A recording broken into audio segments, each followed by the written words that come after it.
मुश्किलों से कह दो मेरा खुदा बड़ा है, मेरा खुदा बड़ा है, मेरा खुदा बड़ा है, मेरा खुदा बड़ा है। Alors, bonsoir, bienvenue à cet atelier de méditation. Plutôt, c'est technique de méditation, hein, tous les 15 jours, en alternance avec les intervenants. Donc, c'est apprendre à méditer. Et ouais, c'était il y a 4-5 jours, j'étais en contact avec un ami à Marseille, pour tout dire, le responsable du centre de Raja Yoga là-bas. Et il me racontait une histoire. Alors, je vais essayer de vous la raconter. Simplement, je ne garantis pas au niveau de l'accent marseillais. J'ai l'impression que le mieux que je peux faire, c'est un mélange d'accent corse et d'accent pied noir. Et je ne veux pas dire que les Marseillais, ils parlent comme les pieds noirs ou les Corses. On va essayer de rester amis. Mais moi, c'est tout ce que je peux faire. Alors, ça commence, c'est sur la Canebière, au niveau du Vieux-Port. Et il y a deux dames, elles sont en train de discuter. Et il y a la première qui dit à la deuxième: Et alors, ton fils, il a trouvé du travail? Et la deuxième, elle répond: Eh non, il est toujours au chômage. Ah, mais attention, maintenant il fait de la méditation. Et l'autre, elle répond: Oh, peu cher, mais c'est quoi la méditation? Et l'autre, elle répond: Oh, fatch, ça je sais pas. Mais c'est certainement bien mieux que rester assis à rien faire. Voilà, donc c'était la plaisanterie du jour, mais ça dit bien ce que ça veut dire, donc au niveau de la perception de ce qu'ont les gens de la méditation, et puis aussi de l'objet de la méditation qui commence par une forme d'immobilité corporelle pour ensuite s'établir dans une forme de stabilité mentale, stabilité intérieure. Donc ce qu'on vous propose, on le fait assez systématiquement, donc en début d'atelier de méditation, c'est 1-2 minutes de retour au calme. Donc on vient tous d'horizons différents, on a fait tout un tas de choses pendant la journée, et surtout en cette période de déconfinement où on a repris nos activités. Et donc la proposition là, ça serait de se poser pendant quelques minutes.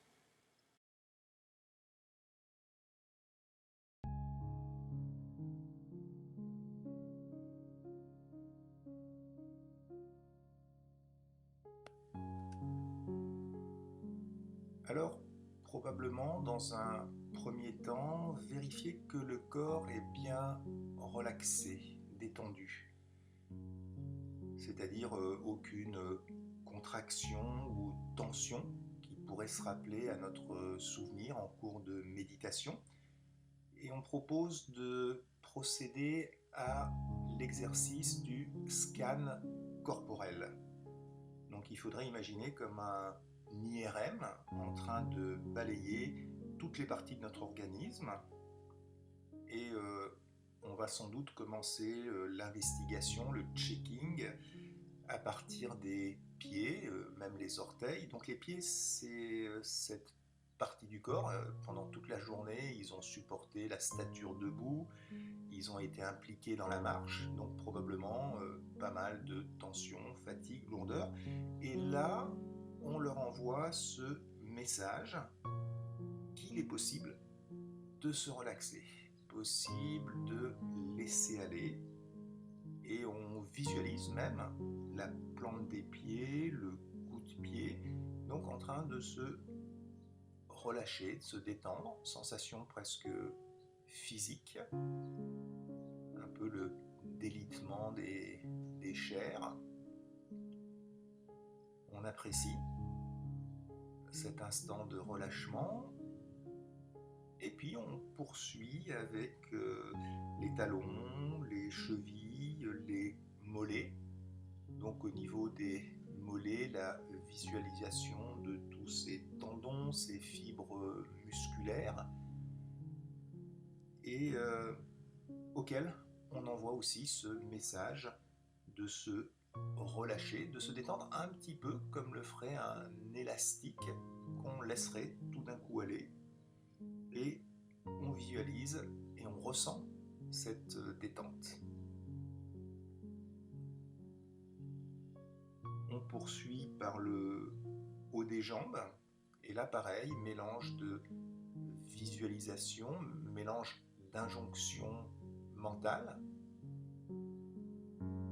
au service du relâchement, et peut-être même la sensation que les jambes pèsent un petit peu plus lourd sur le fauteuil, parce que précédemment elles étaient arc-boutées, donc il y avait cette tension intérieure qui faisait qu'elles semblaient un peu en apesanteur, alors que tout d'un coup, se lâcher prise, et on peut convoquer des images de pâte à modeler, de chewing-gum, de liquéfaction, de délitement des masses musculaires, des chairs, etc. Et du coup, sensation que ces jambes pèsent un petit peu plus lourd sur le siège ou sur le fauteuil.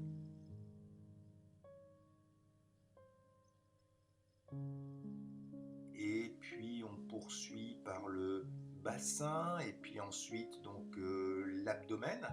L'abdomen certainement plus facile parce que juste le fait de respirer, donc on entraîne la paroi abdominale donc sur le devant, simplement le souffle qui fait ça, et cette dilatation, eh bien, elle, de façon presque mécanique, elle entraîne dans le mouvement tous les muscles de la paroi abdominale, et donc ce qui était tendu se détend, ce qui était contracté se décontracte. C'est assez facile ensuite de généraliser ça donc au niveau du sternum, au niveau de la cage thoracique. Et puis on poursuit cette investigation, ce scan au niveau des mains, du poignet, des avant-bras, toujours avec cette injonction bienveillante, ce message qu'il est à présent possible de se détendre, de se laisser aller.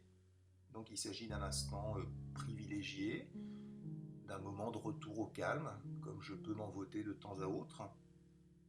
Et il y a cette conjugaison, donc à la fois de ces inspirations profondes, apaisantes, nourrissantes, et en même temps de cette invitation, de cette permission qui est accordée au niveau de tout le corps, de se laisser aller, de lâcher prise.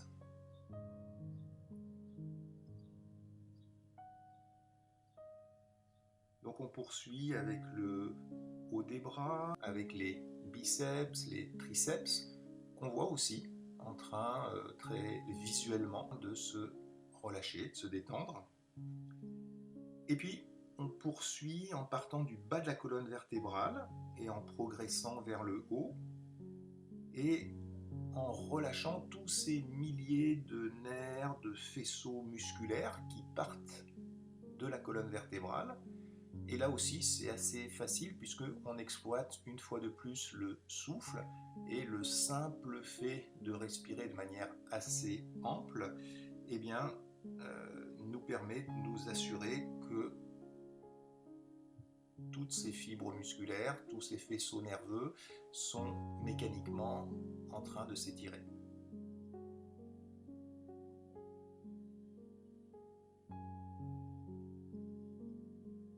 Donc on arrive au niveau des omoplates, éventuellement là on peut voûter un petit peu le dos pour forcer une détente à ce niveau-là, et puis on poursuit par la nuque, on poursuit avec le cou, et ensuite une attention toute spéciale au visage, très certainement la partie qui enregistre le maximum de contraction dans l'organisme. Alors on commence par installer une forme de demi-sourire au niveau des lèvres, un petit peu comme dans les statuaires asiatiques ou les peintures du Bouddha. Très certainement ce qui mobilise le moins de muscles au niveau comme ça de la bouche, la commissure des lèvres. On dilate les joues, on les gonfle avec la respiration, donc là aussi on provoque la détente. dilate également les ailes du nez. Et puis ensuite, là aussi, une attention toute spéciale au niveau des yeux. Toute la journée, ils ont été en train de cligner, de scier, de scruter, de déchiffrer, de papilloter. Et donc là, on leur donne la permission de rester au repos, immobile, fixe. Et donc on sent les paupières qui pèsent de manière un petit peu plus lourde sur les yeux, immobiles dans les orbites oculaires. Sensation d'immobilité, sensation de paix, de stabilité. Et puis, on progresse donc au niveau du cuir chevelu, donc détente de principe. Et ensuite, une dernière vérification globale, cette fois-ci, au niveau de tout le corps, toujours en appréciant le mécanisme de la respiration qui rafraîchit, énergétise, et en lui couplant donc la vérification que toutes les parties du corps sont bien relaxées. Si ce n'était pas le cas, eh bien, on isole la partie encore sous tension et puis on lui prodigue cette invitation à se détendre. Donc quand tout le corps est bien détendu, relâché, on aimerait que le mental le soit aussi. Et pour la fin de cet exercice, donc on va être en train d'inspirer, donc de respirer, inspirer en étant sensible à la fraîcheur donc de l'air qui passe par les narines, remonte le conduit nasal et en acheminant cette fraîcheur, cette énergie au travers des ailes du nez jusqu'à la racine du nez et ensuite en la pilotant, en la visualisant comme en train d'envahir l'intérieur de la boîte crânienne.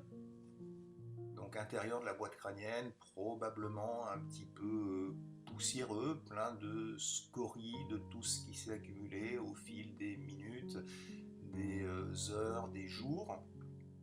Et donc là, apprécier, se pénétrer donc de cette sensation d'irruption dans cet espace intérieur de fraîcheur, de lumière, d'énergie, au service de cette aération, de cette ventilation.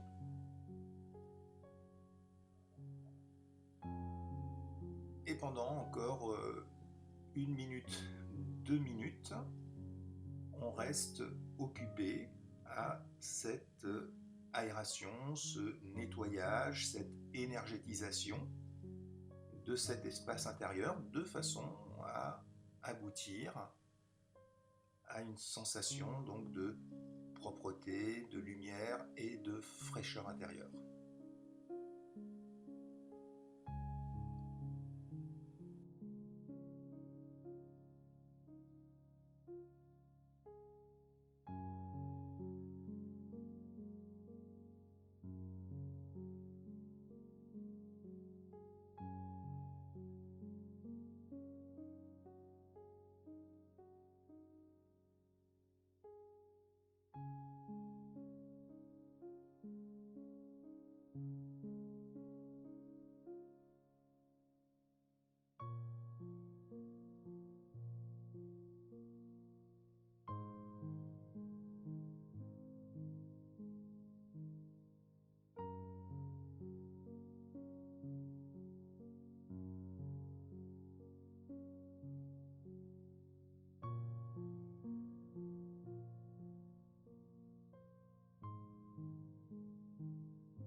Ok, merci. Donc, une mise en œuvre nécessaire à chaque fois qu'on veut méditer, surtout en fin de journée. Donc, un moment de retour au calme, un moment d'apaisement. Si vous méditez tôt le matin, ça sera un petit peu différent parce que vous vous levez avec une certaine fraîcheur, avec un esprit qui, par le mécanisme des rêves, donc a purgé pas mal de choses.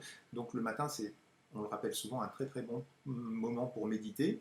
et du coup, vous avez probablement moins besoin de cette phase de relaxation. En milieu de journée ou en début de journée, ou en fin de journée plutôt, elle peut être un peu plus nécessaire. Alors, quand on parle yoga, on se réfère souvent à l'Inde, hein, donc la patrie, la mère patrie de la méditation, de toutes les formes de méditation qu'on peut connaître, c'est l'Inde. Et donc on avait un petit peu disserté sur le sujet la semaine dernière, et ce qui préoccupait les Indiens. En fait, pourquoi ils se sont lancés dans l'entreprise de la méditation, dans ce yoga?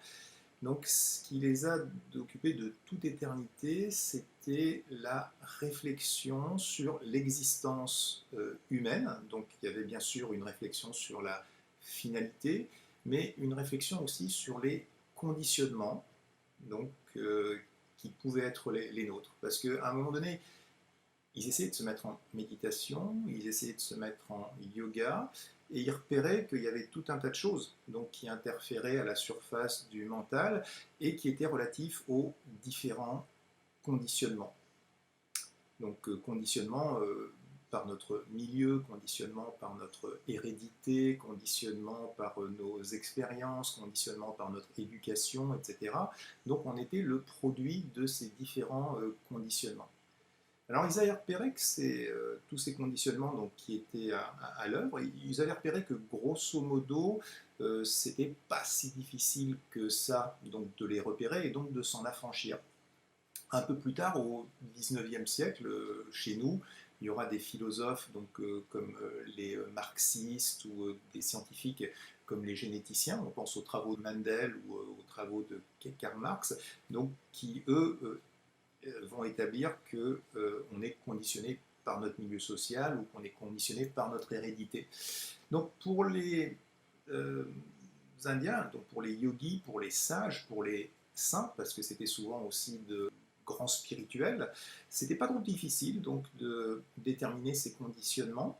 Ce qui les intéressait, c'est ce qui restait après. Donc quand on s'était débarrassé de tout ça, qu'est-ce qui restait et qui faisait obstacle à une conscience pure et délivrée des conditionnements. Donc ils avaient un mot pour ça, donc c'était les sanskars, donc ce qui restait quand on avait tout traversé, et contrairement à leurs homologues donc, de l'autre côté de la planète en Occident, pour eux ce n'était pas suffisant d'avoir identifié donc, ce qui était en jeu. L'étape suivante, c'est mais comment on peut se débarrasser de ces conditionnements pour atteindre une conscience authentique et libérée. Alors pour ceux qui ne seraient pas familiers avec ça, une petite image. Voilà, donc ça, si on a vu le film Titanic, donc on sait à peu près de quoi il retourne, donc c'est un iceberg, et le problème pour le Titanic, donc c'est que la surface émergée, donc elle est égale à 1/10 maximum de la surface immergée, et donc lui, on connaît la suite de l'histoire. Alors, cette image de l'iceberg, on la récupère de la façon suivante, avec ici en surface, donc ce qu'on va appeler le conscient, donc là c'est tout ce qu'on a dans l'esprit, nos pensées, nos émotions, etc., dont on est assez conscient, donc c'est notre esprit comme un écran de cinéma, et donc les pensées, entre autres, qui se cristallisent dessus. Et ensuite, juste en dessous, il y a ces fameux sanskars donc, qu'on vient de mentionner, et si on était un peu plus en train de les détailler, eh ben, ça serait tout ce qui serait relatif au subconscient, à l'inconscient, à l'acquis, l'inné. C'est pour ça qu'on a conservé le mot sanskar, parce qu'on n'arrivait pas à trouver en français quelque chose qui reflète totalement ce que ça voulait dire les sanskars. Si on cherchait un mot qui puisse se rapprocher, on dirait ça serait les mémoires ou ça serait les empreintes. La personnalité aussi, les traits de caractère, éventuellement ça pourrait convenir. Et donc ce qu'on voit ici à l'œuvre, si on file la métaphore donc, de l'iceberg, c'est que il peut se passer de temps à autre avec l'iceberg qu'il y a un vent de surface donc, qui pousse l'iceberg dans un sens, Et donc on s'attendrait à ce que l'iceberg dérive dans le sens du vent, mais si en même temps, au même moment, il y a ne serait-ce qu'un petit courant sous-marin, bien inférieur au vent en surface, mais par contre qui dispose d'une prise sur l'iceberg donc autrement conséquente, eh bien l'iceberg, au lieu d'aller dans le sens prévu par le vent, il va dériver dans le sens contraire.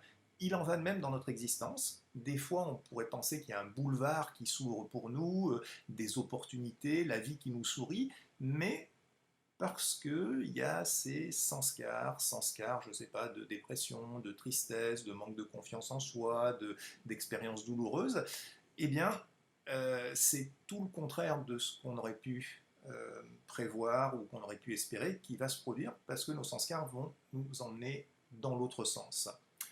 Alors, pour nos amis yogis, il s'agissait de transcender, donc de traverser et de déterminer donc quels étaient ces sanskars à l'œuvre.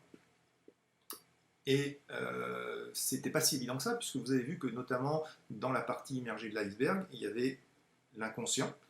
Et donc l'inconscient, on ne l'atteint pas comme ça. Donc c'était l'idée de la méditation, c'était l'idée du yoga, ce regard qui arrête pour une fois de se tourner vers l'extérieur et qui vient regarder à l'intérieur ce qui se passe. Donc inventaire et puis évaluation donc des conditions de son existence. Alors ça c'était première approche et deuxièmement il fallait se dire mais finalement comment je m'accommode de ça et si je repère qu'il y a des sanskars, des traits de caractère, une personnalité ben, finalement qui me tire en arrière, m'enserre dans la matière, m'enserre dans le limité, m'enserre donc dans le conditionné, comment est-ce que je transcende ça? Donc là aussi, il y avait la méditation donc, qui aidait dans ce déconditionnement, et donc le Raja Yoga, notamment, la récupère au niveau de la fabrication de pensées qui vont à ce moment-là produire une transformation. On s'explique, c'est-à-dire que cette partie des sanskars qu'on a vu dans l'iceberg, on n'a pas trop de maîtrise donc sur elle-même parce que c'est cet inconscient un petit peu mystérieux et qui fonctionne avec une sorte de censure, c'est-à-dire qu'il nous interdit d'aller voir les parties douloureuses, les parties blessées, etc. Alors ce que les yogis avaient repéré, c'était que c'était possible donc d'atteindre ces parties, puis de les guérir, de les soigner, de les remodeler, d'abord avec le silence. Donc silence extérieur, silence intérieur. Ensuite avec l'introversion, donc le regard qui se portait donc sur cet espace intérieur, sur cette nature authentique. Et une fois qu'il l'avait mis en évidence, eh bien, il y avait cette possibilité à ce moment-là de s'adresser à l'inconscient qui comprend certains langages. Donc il ne va pas comprendre trop le langage rationnel, mais il va comprendre des sensations. Il va comprendre des images, il va comprendre des affirmations. Vous voyez, ça serait donc des moyens comme ça d'adresser cette partie cachée et petit à petit donc de faire en sorte qu'il y ait cette transformation donc, de ce bloc pour qu'on ait des sanskars, parce qu'on a toujours des sanskars, mais que ce soit à ce moment-là des sanskars positifs, donc des sanskars qui soient plus les sanskars donc, limités qu'on développe dans notre interaction avec le monde matériel, mais donc ces sanskars relatives à la personnalité authentique, originelle, qui est la nôtre à tous.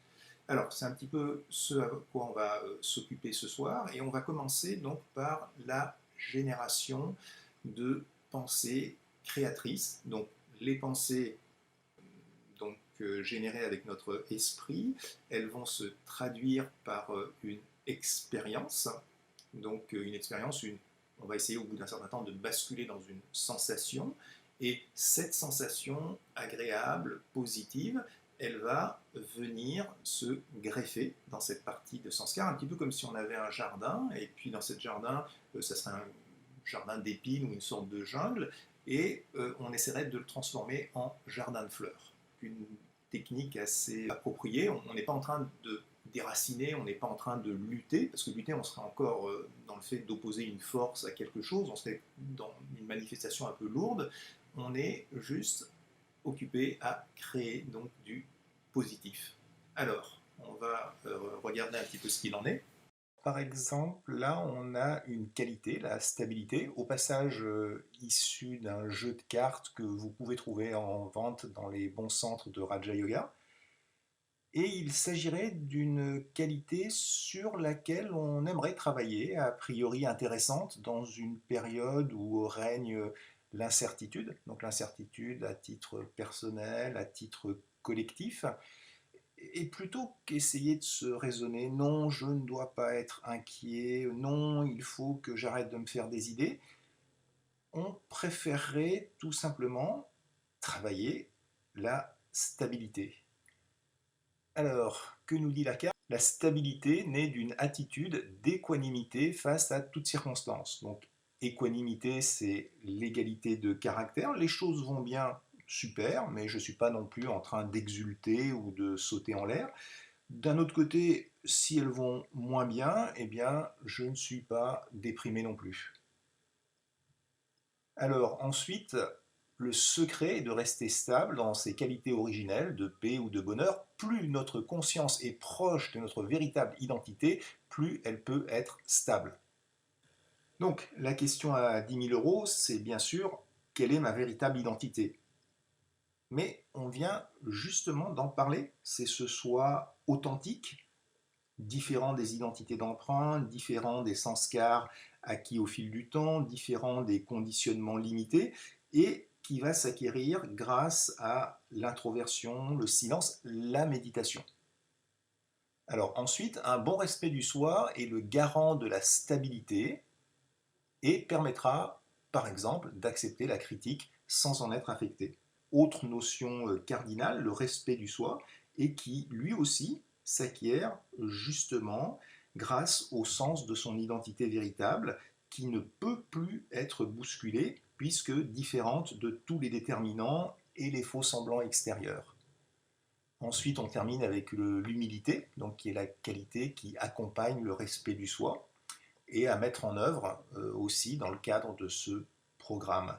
Alors, on va le faire à la faveur d'une méditation où on va s'inspirer de l'image d'un arbre. Quoi de plus stable qu'un arbre avec ses racines profondément enfouies dans le sol et qu'il neige, qu'il vente, peu importe les conditions extérieures, que ce soit l'été ou l'hiver, il est toujours là, il résiste, il endure et il incarne aussi, au-delà de la stabilité, une forme de majesté, de noblesse, de générosité. Alors, on va regarder des images d'arbres et à certains moments, vous pourrez juste les admirer, profiter de ce qu'ils évoquent pour vous. À d'autres moments, vous pourrez peut-être fermer les yeux et vous imprégner de cette stabilité, un peu comme si vous étiez en forêt, et comme le font certains d'ailleurs, étreindre ou embrasser l'arbre pour avoir l'impression que vous participez de sa force et de son calme, de sa stabilité.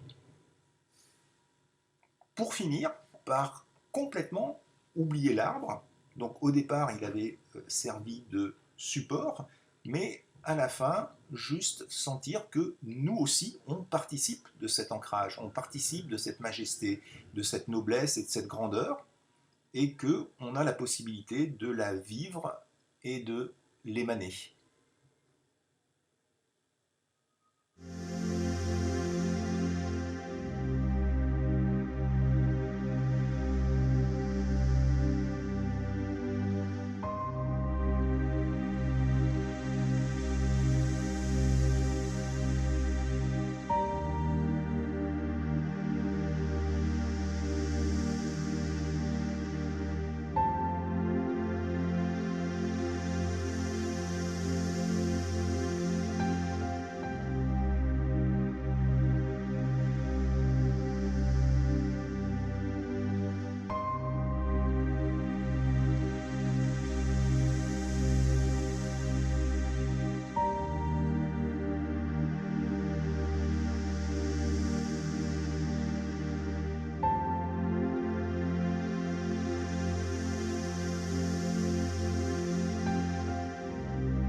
Cette première partie, cet exercice, donc à base de visualisation, à base de création de pensée.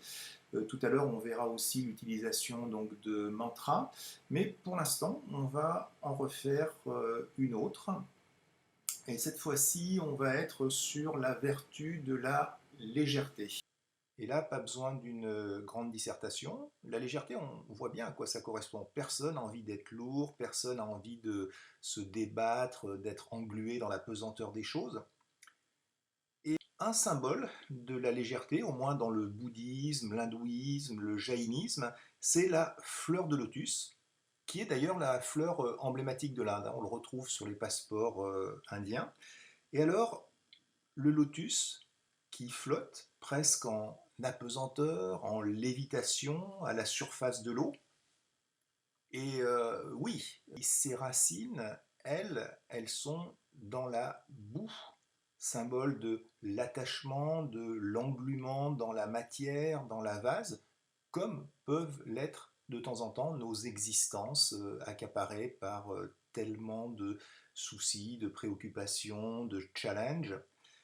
Quant à la tige, elle est soumise au mouvement du courant et elle ondule dans tous les sens en fonction de ses variations et c'est le symbole de l'impermanence des choses, du changement perpétuel qui est la loi de la pièce de théâtre dont nous sommes tous les acteurs.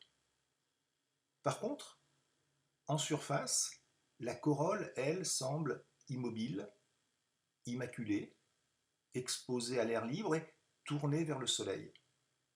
Ah, c'est ça qu'on voudrait vivre, c'est ça qu'on aimerait développer. Et pour cela, on va regarder une petite animation, une fois de plus, histoire de s'imprégner de cette même légèreté, de cette sensation de détachement, de pureté. Et puis, de temps à autre, peut-être, détacher ses yeux de l'écran, mais conserver en soi cette légèreté sans le support de l'image. Donc c'est un support momentané, utile mais momentané, et donc détourner ses yeux ou les fermer, mais en conservant cette sensation de légèreté, de pureté, d'exposition aussi à la lumière du soleil.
Ok, merci de votre participation. Donc vous voyez l'esprit, donc ce qu'on cherche à modifier, donc c'est cette partie enfouie, donc cette partie profonde.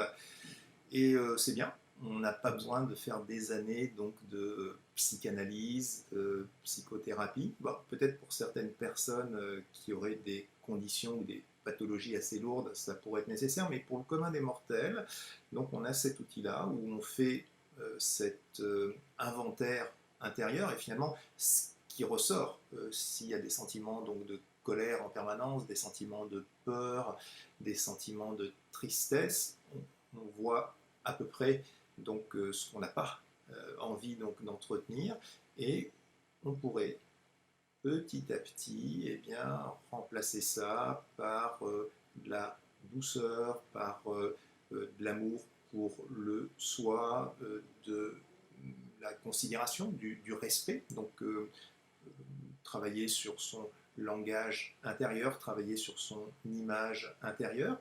Et puis les méditations donc, qu'on a fait, là, ces deux-là, elles ont un spectre d'intervention assez large parce que tout le monde a besoin de stabilité dans son existence, tout le monde a besoin de légèreté, et puis on pourrait en faire sur l'amour, on pourrait en faire sur la paix.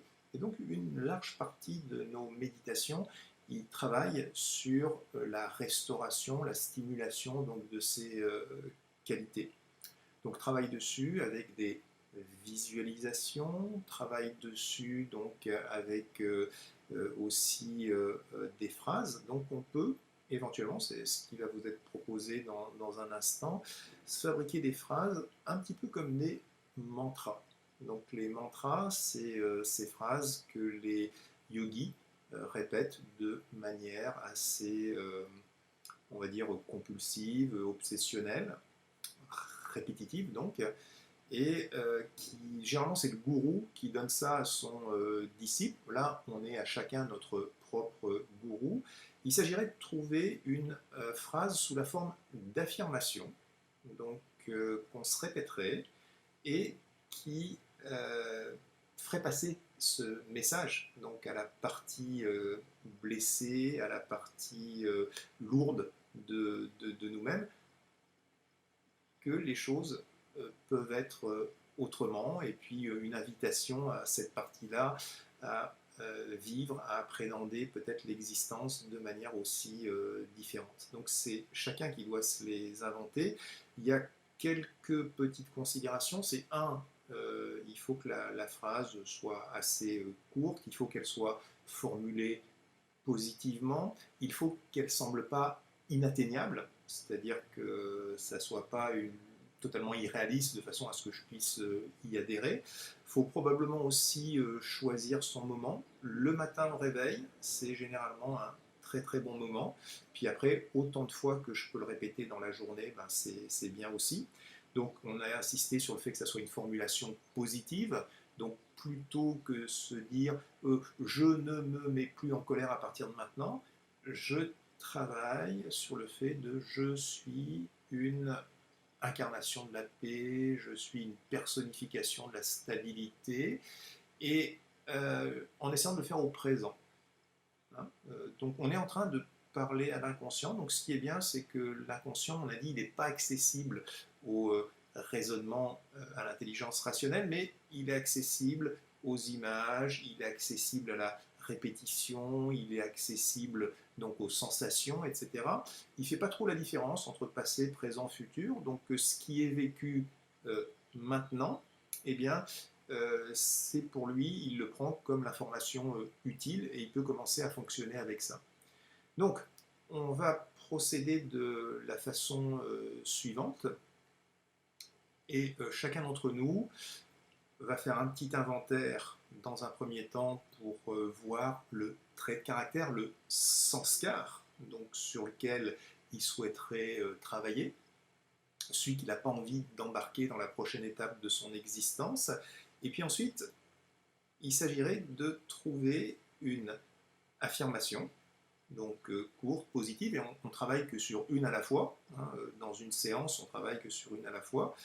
Et cette phrase-là qu'on pourrait se répéter.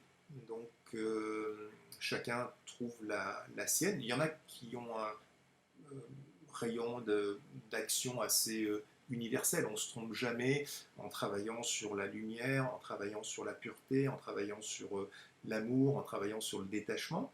Mais l'idée, ça serait de trouver celle qui vous convient.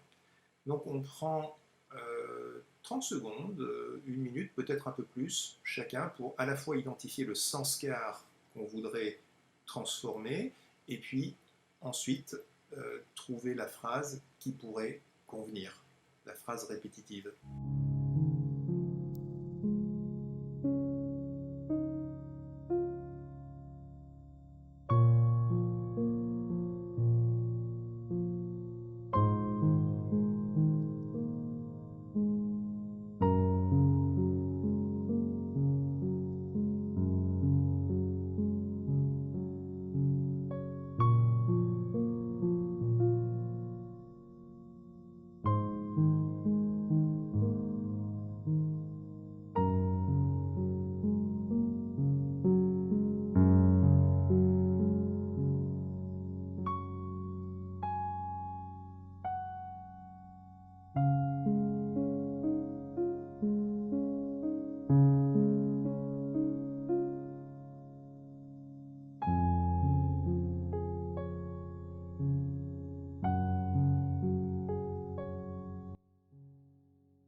Et puis maintenant que chacun, on l'espère, a trouvé sa phrase, on bascule dans le moment de la génération de ces pensées puissantes et de leur répétition, quelle que soit la phrase.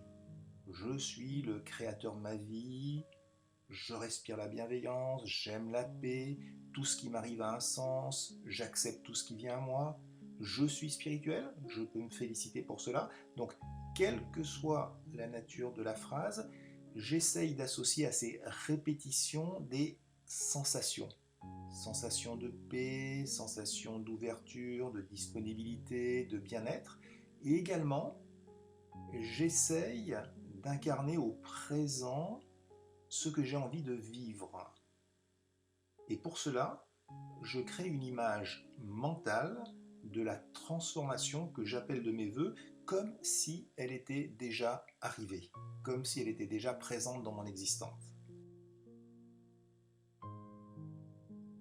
Et donc, on est parti pour 2-3 minutes de respiration profonde, de répétition, de visualisation et de sensation.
Voilà, merci.